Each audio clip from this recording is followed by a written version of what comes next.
دانشجویان عزیز، موضوع امروزه ما چون هر وقت آیلا. آیلا درست. باز همین موضوع چون هر وقت عادت کردیم معلم. سین و سال نزدیک آمده ایستاد است.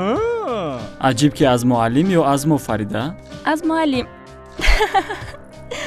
کنی که هر یک حرف آیلا را شرح میدهد. حرف آ. حرف آ آش. درست معلم. در خونه که آش نباشد اونجا حتما نفهمی جنجال می شود. 100%. ای. حرف ای اشتها. اشتها نباشد آش را کی میخورد؟ در آیلا اشتها نباشد چی خیال؟ اشتها.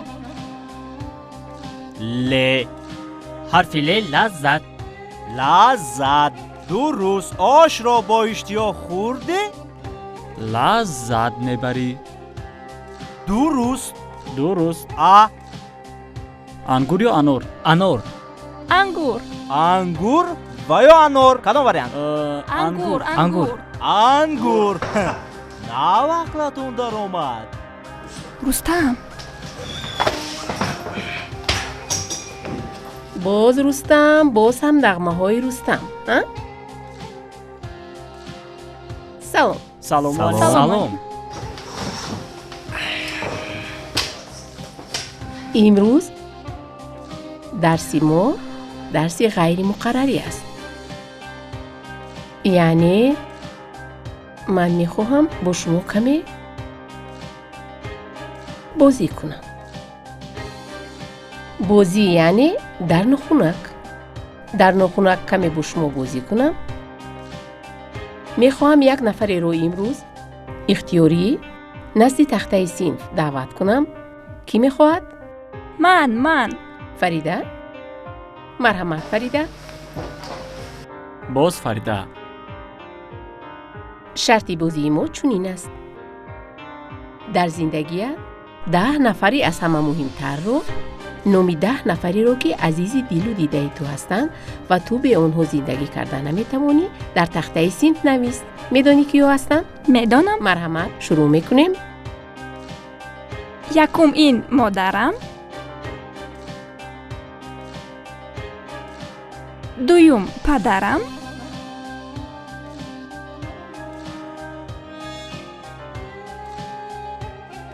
سیوم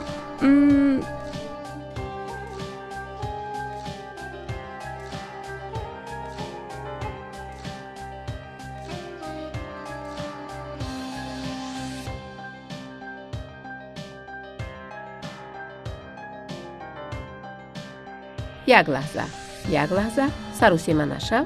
اکنون در مقابل هر یک نامی که در تخته صنف نوشتی نویس که برای تو کی هستند همین شخصان. آرزو کی است؟ فریدون کی است؟ فهمیدی؟ مرحمت. می نویسیم. دلخواه طوری که گفتم این مادرم. بله.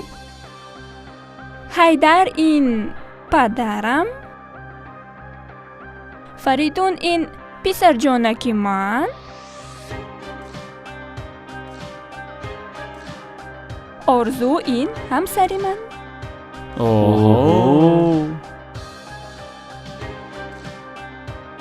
میسره دوگانه من.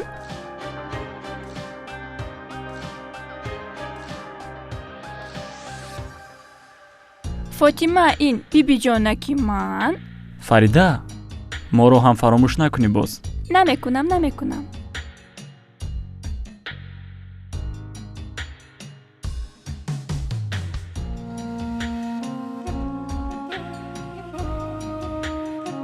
هشتم.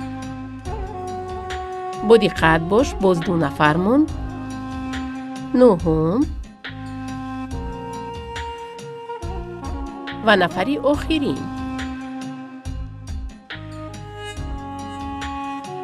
کفایه. 10 نفری مهمی که برای فریده خیلی عزیز هستند در تخته صنف درج شدند. چی؟ ما رو ننوشت کو؟ چی؟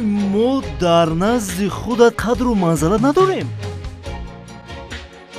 معلمه جان ممکن باز نام یک نفر دیگر رو نویسم؟ فریده موافق شرطی بازی که امروز باید انجام دهیم نامی 10 نفر باید نوشته شود. آخر عزیزانی من 11 نفرم. ولی اگر تو خواهش داشته باشی سخت اصرار کنی اجازه. نامی 1 نفر دیگر رو اجازت میدیم که نویسی. 11 رستم. انا نوشتم. ба зур номта навис Рустам. مجبوری. маълум аст. اینها همسبقان و دوستانی منند. تشکر. یعنی انا این نفرانی هستند که در زندگی فریده خیلی مهم هستند و به آنها زندگی کرده نمیتواند. اما اکنون فریده بازی رو ادامه میدهیم. از میان انا همین 11 نفری که درج کردی 1 نفر رو نامش رو پاک میکنی. 1 نفری رو که در زندگیت اونقدر مهم نیست و به او هم زندگی تو پیش میرود. رستم پریدی.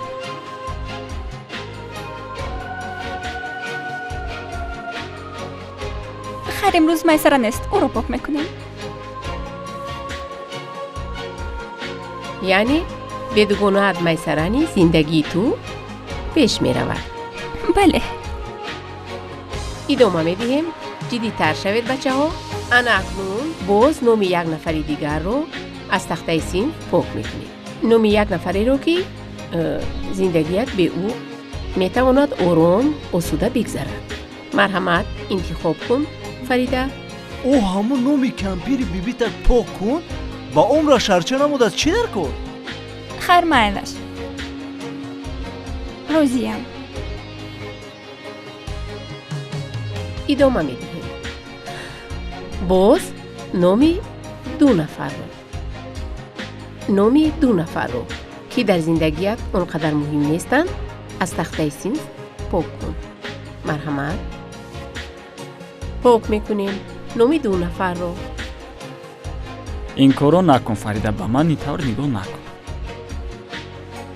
بخشش بچه ها. масрур ҷураҷон паридӣ. 2 نفر.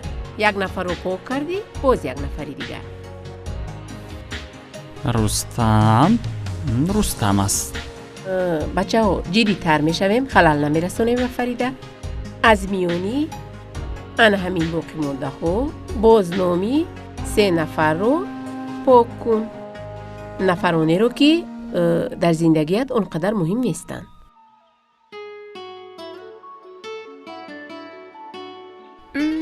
بچه ها ایلوژی ندارم. хайр коратро кардида Фарида. اینک چند نفر موند در تخته صنف؟ نامی چند نفر؟ 4 نفر. 4 نفر. انا اکنون باز وظیفه مهمتر است بر دوش تو فریده. یعنی از میان انا همین 4 نفر باز نامی یکی رو باید پاک کنی. معلمه آخر شرطی ما چونین است. مرحمت انتخاب کن. لحظه خیلی جدی. فریده رو می باید باز نام 1 نفر رو از تخته صنف پاک سازد. مرحمت. کی رو پاک میکند؟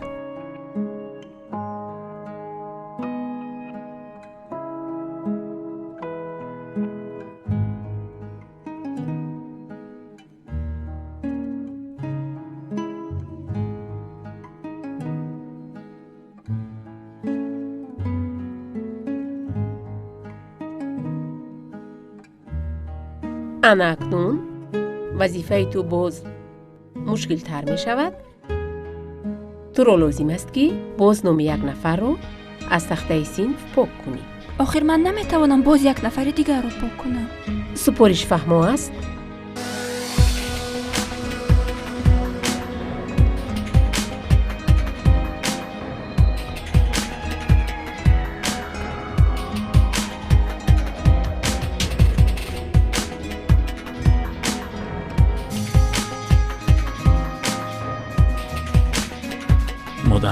مادرش را پاک کرد. اکنون ببینید از همون 11 نفری که در تخته صنف نوشته شده بود ҳамагӣ 2 нафар боқӣ монд. Фаридаро мебояд ҷиддитар шавад, яъне ки интихоби охирин боқӣ мондааст. бояд 1 нафарро боқӣ гузорӣ ва 1 нафарро аз тахтаи синф чӣ кор кунӣ? Тоза намоӣ. марҳамат, 1 нафари дигарро аз тахтаи синф пок мекунем. марҳамат, саросима намешавем. фарида бояд номи нафареро ки барояш хеле хеле азиз аст боқӣ гузошта, номи дигареро тоза кунад.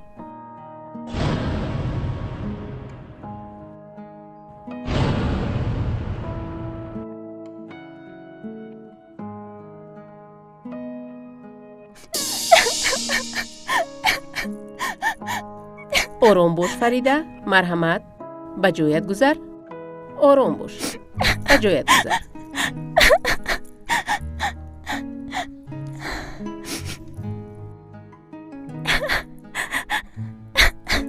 фарида, хоҳиш мекунам ором бош. албатта ман дарк мекунам, эҳсос мекунам ки интихоб барои Фарида хеле ва хеле мушкил буд, вале мехоҳам ана ҳамон шарти худро бозие ки дар нохуна гуфтам анҷом бахшам, яъне ки дарси мо дар ҳамин ҷо хотима меёбад. Фарида, аз миёни 11 нафар чаро интихоби ту чунин шуд? яъне ки номи ҳамсаратро дар тахтаи синф боқӣ гузоштӣ, дар ҳоле ки волидонат, падару модарат туро бо ҳазорон орзуи умед ба дунё оварданд, тарбия карданд, бузург карданд ва мисли волидонат ту низ писаратро бо ҳазорон орзуи умед ба дунё овардӣ, тарбия мекунӣ ва билохира метавонистӣ шарики ҳаётии дигаре низ дошта бошӣ. хоҳиш мекунам Фарида, ором бош, посухи туро мунтазирем. охир волидон як рӯз на як рӯз ин дунёро тарк мекунанд ва маро ҳам мемонанд. писарам бошад бо баҳонаи хондану кораш ӯ ҳамаро тарк мекунад. пас танҳо воқеан ин ҳамсарам мемонад ҳамроҳи ман ки тамоми зиндагиашро бо ман қисмат мекунад.